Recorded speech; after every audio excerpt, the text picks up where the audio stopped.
अस्सलाम वालेकुम नाज़रीन। टाइम बढ़ाने के लिए नुस्खा दूँ जिसकी टाइमिंग बहुत कम है, लगते हुए ही इंजाल हो जाना या ज़्यादा से ज़्यादा 5-10 सेकंड जिसकी टाइमिंग है, तो उसके नुस्खा दे रहा हूँ। ऐसी टाइमिंग हो कि बंदा जो है ना फारिग होना भूल जाए, यानी कि 1 घंटा टाइमिंग का नुस्खा है। बहुत सारी शिकायत आ रही थी यूट्यूब में, नुस्खा क्यों नहीं दे रहे, मैं नुस्खा दे रहा हूँ। कुश्ता शंकरफ आधा तोला ले लें, लोबान कूड़िया वो आधा तोला लेना है आपने। तरियाक जिसको अफयून मुदब्बर कहते हैं, तरियाक 3 माशे लेना है। जोज़ मासल पंसार से मिलेगा, उसको आप मक्शर कर लें, पहले देसी घी में थोड़ा सा भून लें। भून कर वो भी 3 माशा हो, भून कर वो भी साथ में इसमें मिक्स कर लें।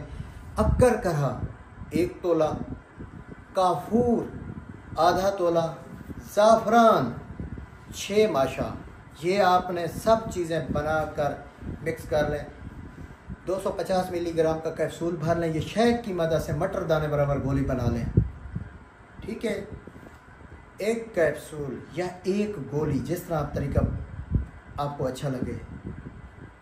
खाना थोड़ा सा खा के तकरीबन घंटे बाद ये लें, बस 2 घंटे बाद ऐसा इंतशार और ताकत पैदा होगी कि जब बंदा मिलाप करता है तो टाइमिंग इतनी होती है कि कमो बेश 1 घंटा इसकी टाइमिंग है।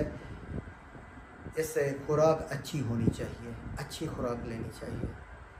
कमाल का टाइमिंग का नुस्खा है। नुस्खा पहले भी मैं दे चुका हूँ, आप देख सकते हैं यूट्यूब में। शुक्रिया, अल्लाह हाफ़िज़।